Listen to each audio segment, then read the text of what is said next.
अस्सलामुअलैकुम मेरे प्यारे व्यूवर्स। आई होप आप लोग अपने घरों में जहाँ भी मुझे देख रहे हैं आप लोग वहाँ पे खुश हों, आबाद हों। इस वीडियो में मैं आप लोगों के साथ बहुत ही इम्पोर्टेंट्स, बहुत ही मीनिंगफुल्स पॉइंट्स कवर करने जा रही हूँ। आपको इन्फॉर्मेशन वीडियो है और एंड तक आपने देखनी है ताकि आपसे कोई भी पॉइंट्स मिस ना हो। जो मेरी सिस्टर पाकिस्तान जाने का सोच रही हैं और जो पाकिस्तान में स्टक हैं उनके लिए ये वीडियो बहुत ही इम्पोर्टेंट रहेगी, क्योंकि उनको वापस जाने के लिए कुछ इन्फॉर्मेशन मैं आप लोगों को प्रोवाइड करूंगी। और जो फर्स्ट इन्फॉर्मेशन हम लोग जो पहला पॉइंट है वो है पाकिस्तान एयरपोर्ट इन्फॉर्मेशन मैं आप लोग के साथ कवर करूंगी।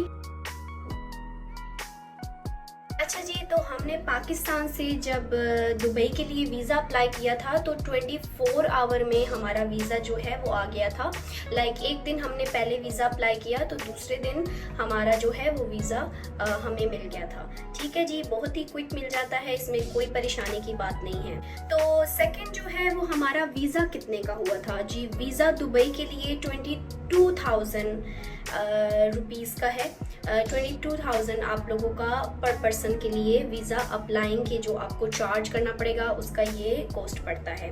तो सेकंड जो है वो हमारा टिकट का कितना हुआ। टिकट का जो है वो 47,000 पर पर्सन। अगर आप एक पर्सन है तो आपका 47,000 दुबई के लिए जो आपका टिकट का एक्सपेंस होगा वो आपका लगेगा। और आपके जो जितने फैमिली मेम्बर हैं आप उसमें प्लस करके ऐड करके आप कैलकुलेट कर सकते हैं। हम लोग जब आए थे तो हमें PCR टेस्ट और रैपिड टेस्ट पाकिस्तान एयरपोर्ट पे हमें करवाना पड़ा था। PCR टेस्ट जो है वो एटलीस्ट 3 to 4 डे आप जब किसी भी कंट्री जाने के लिए आप जाते हैं तो आपको वो टेस्ट करवाना पड़ता है। और जब आप पाकिस्तान के एयरपोर्ट पे पहुंचते हैं तो वहाँ पे आपको रैपिड टेस्ट करवाना पड़ता है। PCR टेस्ट था उसका हमें 3,000 उसका कॉस्ट था और रैपिड टेस्ट का भी हमारा 3,000 कॉस्ट था। तो टोटल जो है वो 1 पर्सन का 6,000 हमें पड़ा था। ठीक है जी, आप लोग आई गेस इससे भी आपको काफ़ी इन्फॉर्मेशन मिल जाएगी। और ये जो था जब हम लोग आ रहे थे, आई गेस अब जो है ये अब नहीं ज़रूरत पड़ता। आई होप आप लोगों के लिए थोड़ी आसानी हो जाए। और एक और पॉइंट्स मैं अभी कवर करने जा रही हूँ। हम लोग जब आए थे तो हमें 6 आवर्स अर्ली एयरपोर्ट पे जाना पड़ रहा था।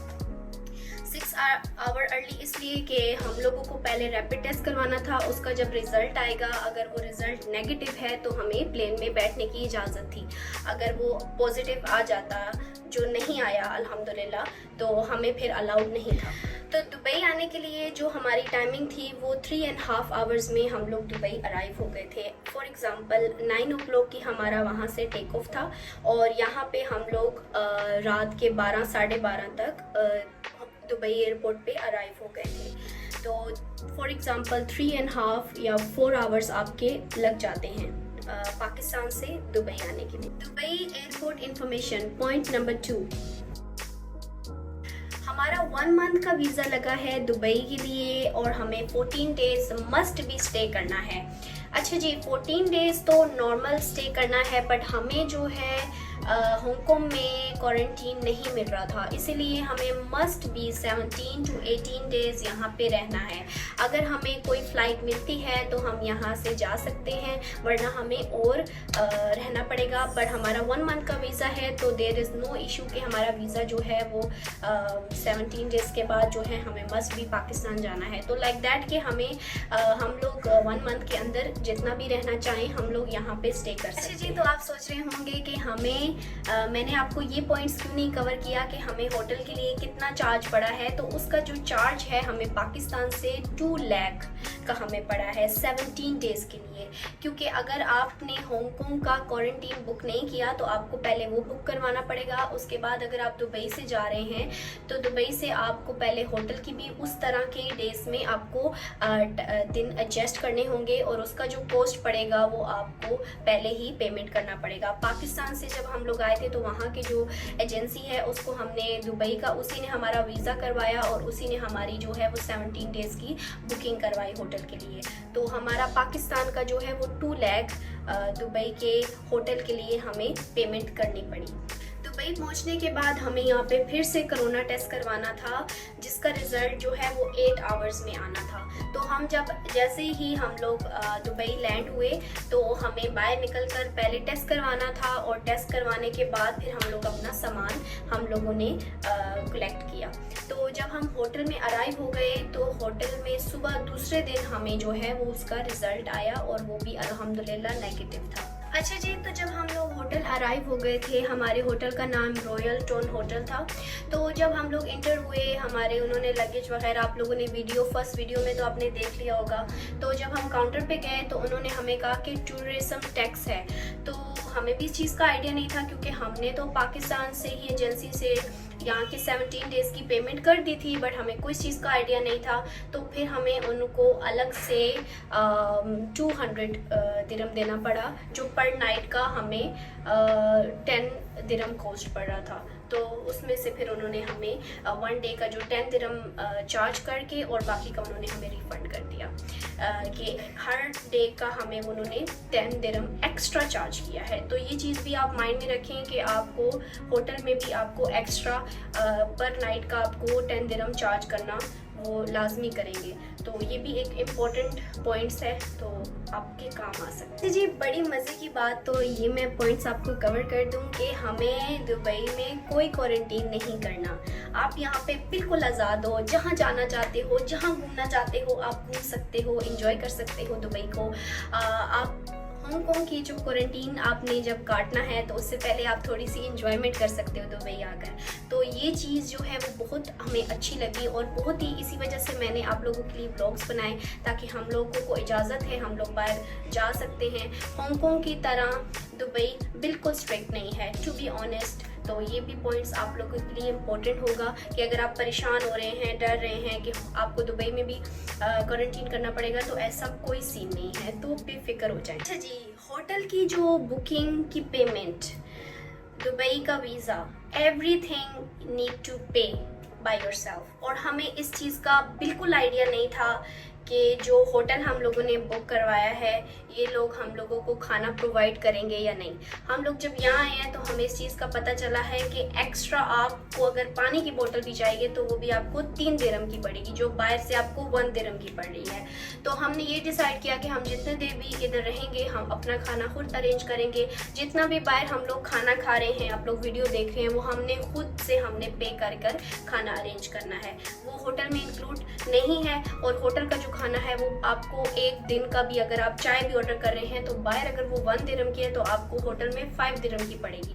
तो हमने यही सोचा कि हम अपना खाना खुद अरेंज करेंगे। अच्छा जी, जब हम लोग दुबई पहुंच गए थे तो हमें यहाँ पे टूरिज्म सिम दी थी इन लोगों ने, जो टूरिस्ट के लिए ये लोग फ्री देते हैं, जिसमें 1 GB इंटरनेट होता है। तो हम लोग काफ़ी खुश हो गए थे, बट हमारी खुशी जो है वो 3 से 4 दिन के बाद ख़त्म हो गई, क्योंकि वो जो सिम थी वो ब्लॉक्स हो गई। हमें होटल के अलावा कहीं पे भी वाईफाई कहीं पे भी प्रोवाइड नहीं होता है। अगर आप दुबई में आ चुके हैं तो आप इस चीज़ से तो वाकिफ़ होंगे, बट अगर आप पाकिस्तान में हैं और अगर आप ये सोच रहे हैं कि हांगकांग में जैसे आपको फ्री वाईफाई मिल जाता है कहीं पे भी, तो ऐसा यहाँ पे कोई सीन नहीं है।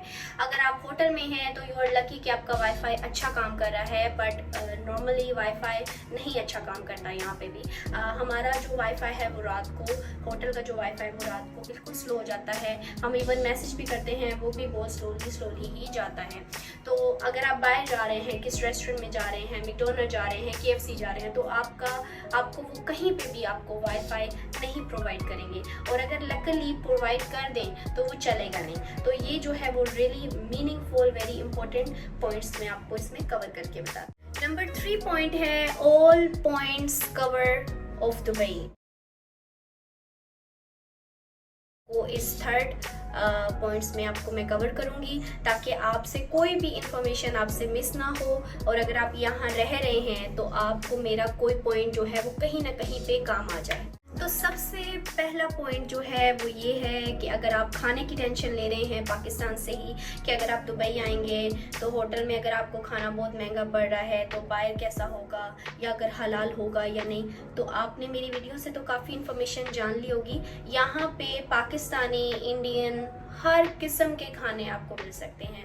अगर आप मेरी क्लाइंट इंडियन है तो उसको भी घबराने की ज़रूरत नहीं है। अगर मेरी कोई फ्रेंड क्लाइंट जो है वो पाकिस्तानी है तो उसको भी घबराने की ज़रूरत नहीं है। आप कोई भी हैं, किसी भी कंट्री से हैं, डोंट वरी, दुबई में आपको हर किस्म का खाना आपको अवेलेबल होगा। अगर आप देरा दुबई साइड पे रह रहे हैं, ये side same like Hong Kong Kowloon side, तो आपको यहाँ पे हर किस्म के खाने अवेलेबल मिल जाएंगे। और सबसे जो प्यारी और ख़ूबसूरत चीज़ है वो यही है कि यहाँ पे सब खाने हलाल हैं। अगर आप मुस्लिम हैं तो आप इस चीज़ की बिल्कुल टेंशन ना लें कि यहाँ पे खाना आपको कैसा होगा, तो हर रेस्टोरेंट में आपको खाना हलाल ही प्रोवाइड किया जाएगा। इससे आप आंखें बंद करके खाना एंजॉय कर सकती हैं। तो जहाँ पे खाने की बात हो रही है वहाँ पे पीने की बात भी तो इम्पोर्टेंट है। आपको मैं ये बताती चलूँ कि यहाँ पे टैप वाटर, अगर आप जो होटल में रह रहे हैं, अगर आप उससे कोई भी पानी ऑर्डर करते हैं, अगर वो आपको जग में भर के देते हैं तो वो पानी क्लीन नहीं होता, वो टैप वाटर होता है। And I will really suggest you कि आप टैप वाटर यूज़ ना करें, आप बोटल्स ही बाहर से लें। और जो बाहर से आप बोतल लेंगे वो आपको 1 दिरहम की बड़ी बोतल पड़ेगी, और अगर आप छोटी है तो वो 1 दिरहम से कम पड़ेगी, बट आपको इतने में मिल जाएगी। बट अगर आप होटल से ऑर्डर कर रहे हैं तो वो एक बोतल का आपको एक्स्ट्रा 2 दिरहम चार्ज करेंगे। ठीक है जी। तो पानी जो है वो क्लीन पिए, बोतल का पिए। वो भी मैं आपको दिखा देती हूँ कि हम कौन सी बोतल जो है वो हम यूज़ कर रहे हैं और वो कितने की कॉस्ट पड़ी। अच्छा जी, इस तरह की बोतल है जो 1 दिरहम की हमें बाहर से पड़ती है, और अगर यही बोतल अगर हम होटल से ऑर्डर करते हैं तो ये हमें 3 दिरहम चार्ज करते हैं। तो बाहर से अगर आप ये ले रहे हैं तो आप 3 दिरहम की 3 बोतल्स ले सकते हैं, पर अगर आप होटल से लेंगे तो आपको पर बोतल का एक बोतल का आपको 3 दिरहम चार्ज करेंगे। तो I am really suggest you कि आप बाहर से ऑर्डर करें। आप अगर देरा दुबई से बिलोंग कर रहे हैं, आप वहाँ पे रहते हैं, तो बहुत आसानी से आपको किसी शॉप पे भी बोतल जो है वो 1 दिरहम की मिल सकती है। जहाँ पे खाने पीने के पॉइंट्स मैंने कवर किए हैं, वहाँ पे मैं आपको ट्रैवलिंग के भी कुछ पॉइंट्स आपको कवर करके बताती हूँ। अगर आप टैक्सी जो है वो आप लोग यहाँ पे उनको कॉल करते हो तो वो काफ़ी एक्सपेंसिव आपको पड़ेगी। अगर आप MTR का सफ़र करते हैं सेम लाइक हांगकांग, तो वो आपको डिपेंड करता है कितना डिस्टेंस है, बट वो इतना एक्सपेंसिव नहीं है। सेम लाइक हांगकांग टैक्सी बहुत एक्सपेंसिव है। उसके जब आप हांगकांग में जब आप बस में इंटर होते हैं तो आपको 1 टाइम ही जो है वो कार्ड लगाना होता है। यहाँ पे आपको इंटर होंगे तब भी आपको बस का कार्ड लगाना पड़ेगा, जब आप जाएंगे तब भी आपको लगाना पड़ेगा 2 टाइम। एंड MTR जो है वो काफ़ी चीपर पड़ती है एज़ कम्पेयर टू टैक्सी।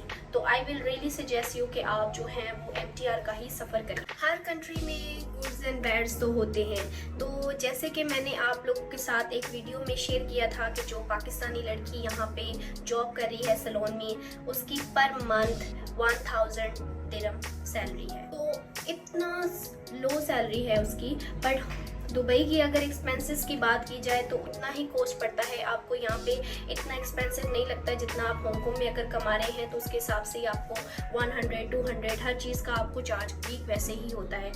तो यहाँ पे खाना भी अच्छा है, एनवायरनमेंट भी क्लीन है, बट यहाँ पे सैलरीज बहुत लो है। यहाँ पे लोग जो सारी ज़िंदगी लगा देते हैं, कुछ बचा नहीं पाते, कुछ जमा नहीं कर पाते अपनी फैमिली के लिए, उनको बुला नहीं पाते हैं। बट अगर अल्हम्दुलिल्लाह अगर हम हांगकांग में रह रहे हैं तो हम अपनी फैमिली को भी सपोर्ट करते हैं, और हम लोग कुछ अपने लिए अर्न भी कर पाते हैं और अपने ख्वाब भी पूरे कर सकते हैं जो दुबई में रह कर नहीं होते। और मुझे बहुत ही अफसोस के साथ कहना पड़ रहा है कि यहाँ पे आपको नेशनलिटी नहीं मिलती है। अगर आप पूरी ज़िंदगी लगा दें, आप वीज़े पे ही रहते हैं, अगर आपका 2 साल का वीज़ा है तो आप उसी तरह से आपको यहाँ पे रहना पड़ेगा। आपको हांगकांग की तरह परमानेंट ID कार्ड दुबई में कभी नहीं मिल सकता फॉर लाइफ टाइम। ये बहुत ही बुरा पॉइंट्स था जो मैं आप लोग के साथ शेयर कर रही हूँ, बट मुझे लगा कि ये भी एक मीनिंगफुल पॉइंट है जो मैं आपके साथ शेयर करूँ और आपको इस चीज़ से इन्फॉर्मेशन मिल सके। आई होप आप लोगों को इस वीडियो से काफ़ी इन्फॉर्मेशन मिल सके और गाइडलाइन मिल सके कि अगर आप आने वाले हैं और अगर आप इधर रह रहे हैं तो आपको काफ़ी हेल्प आउट हो सके। जो मुझे पॉइंट्स पता थे, जो मेरा एक्सपीरियंस था, वो मैंने आप लोग के साथ शेयर किया। अगर आपको वीडियो पसंद आई है तो ज़रूर अपनी राय का इज़हार कमेंट सेक्शन में दीजिए। वीडियो को लाइक कीजिएगा, शेयर कीजिएगा, कमेंट कीजिएगा और सब्सक्राइब करना मत भूलें मेरे चैनल को, और बेल आइकन को भी प्रेस कर दें ताकि आपके पास मेरी लेटेस्ट वीडियो आ सके और आपको काफ़ी इन्फॉर्मेशन प्रोवाइड हो सके। और और इसी के साथ अगर आप मुझे जानना चाहते हैं, मेरा ब्यूटी अकाउंट है हिना ब्यूटी सना .official नाम से इंस्टाग्राम पेज, आप मुझे वहाँ पे फॉलो कर सकती हैं। और अगर आप मुझे मज़ीद जानना चाहते हैं, मेरी पसंद नापसंद को जानना चाहते हैं, और तो आप मुझे Sana Khan .official Instagram account पे भी फॉलो कर सकते हैं।